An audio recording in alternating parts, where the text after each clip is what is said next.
প্রিয় ছাত্রছাত্রীরা, আজ আমরা বিষয় বাংলার বিভাগ ক থেকে প্রার্থনা কবিতাটা পড়ব। প্রার্থনা কবিতা লিখেছেন কবি বিদ্যাপতি। তো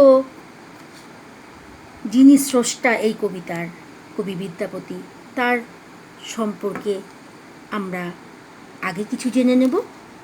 কবি সৃষ্টি করেছেন এই তার কবিতা, তার রচনা, তাই সেই কবিকে আমরা আগে জেনে নেব কবির সম্বন্ধে। তো কবি বিদ্যাপতি ছিলেন মধ্য যুগের কবি। 1401 থেকে 1800 খ্রিস্টাব্দ পর্যন্ত ছিলেন তিনি। তো বাংলা সাহিত্যের বৈষ্ণব পদাবলী ধারার অন্যতম শ্রেষ্ঠ কবি ছিলেন এই বিদ্যাপতি।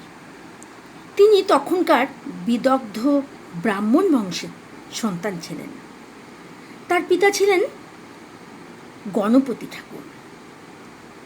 কবি বিদ্যাপতি মিথিলার কবি হলেও বাংলা কাব্য সাহিত্যকে তিনি নানাভাবে প্রভাবিত করেছেন। এই বিদ্যাপতির পদগুলো এত সুন্দর, তার ছন্দ এত সুন্দর, তার উপমা, তাই তার পদগুলো হয়ে উঠেছে ঐশ্বর্যময়। সংস্কৃত সাহিত্যে তার পাণ্ডিত্য ছিল অতুলনীয়। কবি 14 শতকে জন্মগ্রহণ করে 15 শতকের তৃতীয় ভাগ পর্যন্ত জীবিত ছিলেন। মিথিলার রাজা শিবসিংহের সভাকবি ছিলেন এই কবি বিদ্যাপতি। তিনি এই প্রার্থনা কবিতাটা ব্রজবুলি ভাষায় রচনা করেছেন। তো ব্রজবুলি ভাষা সম্পর্কে আমরা একটু জেনে নিই। ব্রজবুলি এই পদাবলীর ভাষা বাংলা এবং ব্রজবুলি হয়। তো এই ব্রজবুলি ভাষাটা ব্রজ বা বৃন্দাবনের ভাষা নয়। ব্রজবুলি বলতে অনেকেই ভাবে যে ব্রজের ভাষা, বৃন্দাবনের ভাষা, কিন্তু তা নয়। এই ব্রজবুলি ভাষাটি একটি কৃত্রিম ভাষা। এই কৃত্রিম ভাষার মধ্যে অনেকগুলো ভাষা মিশ্রিত আছে, যেমন হিন্দি, উড়িয়া, মৈথিলি, বাংলা ও অসমিয়া শব্দের মিশ্রণ ঘটেছে এই ব্রজবুলি ভাষাতে। বিদ্যাপতির পদগুলো নিছক মৈথিলি ভাষায় রচিত। কিন্তু বৈষ্ণব কবি বিদ্যাপতির মৈথিলি ভাষায় রচিত পদাবলীর প্রভাবে এই ব্রজবুলির ভাষার সৃষ্টি হয়। তো একটা সময় বিদ্যাপতির পদের অনুকরণে বাংলা, উড়িষ্যা ও অসমে পদাবলী রচনার উৎসাহ দেখা গিয়েছিল, আর তারই ফলে ব্রজবুলি ভাষার সৃষ্টি হয়েছে। এই বিদ্যাপতির হাত ধরেই এই ব্রজবুলি ভাষাটার সৃষ্টি। তো তার বহুকাল পরে রবীন্দ্রনাথ ঠাকুর এই ব্রজবুলি ভাষায় তিনি ভানুসিংহ ঠাকুরের পদাবলী রচনা করেছিলেন। তো এই হলো কবি পরিচিতি এবং ব্রজবুলি ভাষার কোত্থেকে এসছে, কি ব্রজবুলি ভাষা আমরা জেনে নিয়েছি। তো এবার আমরা কবিতাটা পড়ব। কবিতাটা হলো প্রার্থনা কবিতা।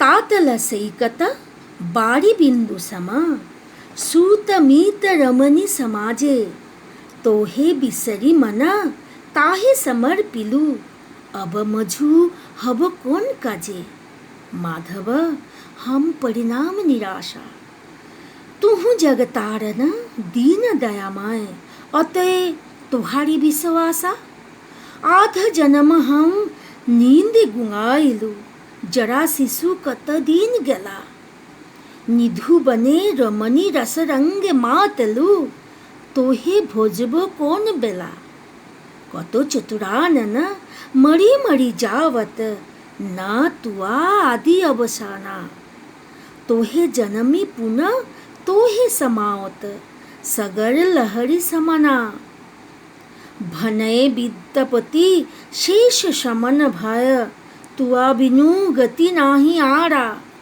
आदि अनादिक नाथ कहायसी, अवतारन ভার তোমারা তোহারা।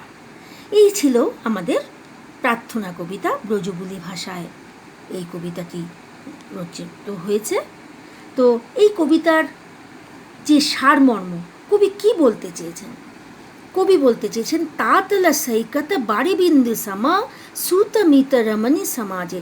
তাতল সৈকত মানে উত্তপ্ত বালুকা রাশিতে যখন এক বিন্দু জলরাশি পড়ে তখন কিন্তু সেটা মিলিয়ে যায়, তখন সেটা দেখা যায় না। ঠিক তেমনিভাবে পুত্র মিত্র রমণী এই সমাজে থেকে তার জীবনটাই কবির ব্যর্থ হয়ে গেছে। কারণ তোহে বিসরি মানে তোমার থেকে মনটা আমার সরে গেছে, আমি তোমাকে ভুলে গেছি।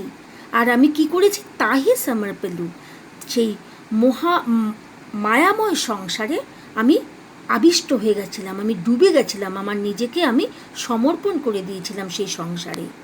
অবমঝু হবকন কাজে, এখন আমার কি হবে? মাধব হাম পরিণাম নিরাশা, আমি এখন এটার কোনো কুলকিনারা খুঁজে পাচ্ছি না যে আমার শেষ বয়সে গিয়ে কী হবে। আমি সময়কালে তোমার ভজনা করিনি। তুহু জগতারণ দীন দয়াময়, অতএ তোহারি বিশ্বাসা। তুমি জগৎ তারণ, জগতের নাথ তুমি, তুমি দিনের দয়াময়, অতএব তোমার প্রতি আমার বিশ্বাস আছে, তুমি আমাকে ঠিক পার করে দেবে, তুমি আমাকে শেষ বয়সে ঠিক তোমার কাছেই নিয়ে যাবে।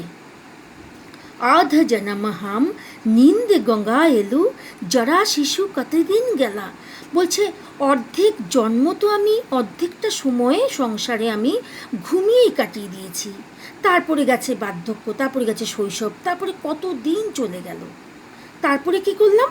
নিধুবনে রমণী রসরঙ্গে মা তেলু, নিধুবনে গিয়ে আমি রসরঙ্গে মেতে উঠলাম রমণীদের সাথে। তোহে ভজব কোন বেলা, তো তোমাকে আমি ভজনা করব কখন? আমার তো সেই সময়টাই ছিল না, আমার তখন কোনো প্রয়োজনও বোধ ছিল না। কত চতুরাননা মরি মরি যাওয়াত, না তুয়া আদি অবসানা। কত ব্রহ্মার কথা বলেছেন, ব্রহ্মাও তো তোমার মধ্যেই অন্ত হয়ে যায়, তো যত আদি আছে তার অন্ত আছে, কিন্তু সবার কি হয়?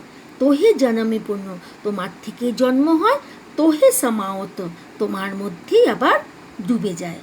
সাগর লহরী সমানা, সাগরের ঢেউ যেমন আসে আর যায়, ঠিক মানুষের জীবন সেরকমই। ভনয়ে বিদ্যাপতি শেষ সমানা ভায়া, এখন বিদ্যাপতি খুব ভয় পাচ্ছে, তার মনে খেদ, তার আক্ষেপ, তার সেই শেষ মৃত্যুজনিত ভয় থেকে তিনি কিভাবে রক্ষা পাবেন।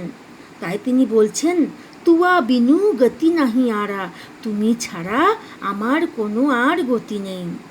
আদি অনাদিক, সমস্ত আদি এবং অনাদি, নাথ কাহা আসি, তোমাকে নাথ বলছেন। অত অবতারণ ভার তোহারা, এবং এবার তুমি ত্রাণটাও তুমি করবে, তোমারই ভার, তুমি ছাড়া আমার আর কোনো গতি নেই। আমি তোমার পদে মিনতি করছি, তুমি আমাকে তোমার কাছে নিয়ে যাও এবং আমার সমস্ত ভার তুমি নাও।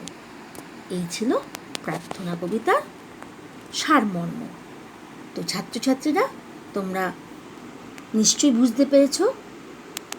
আজকে এখানে শেষ করছি আমার এই ক্লাস।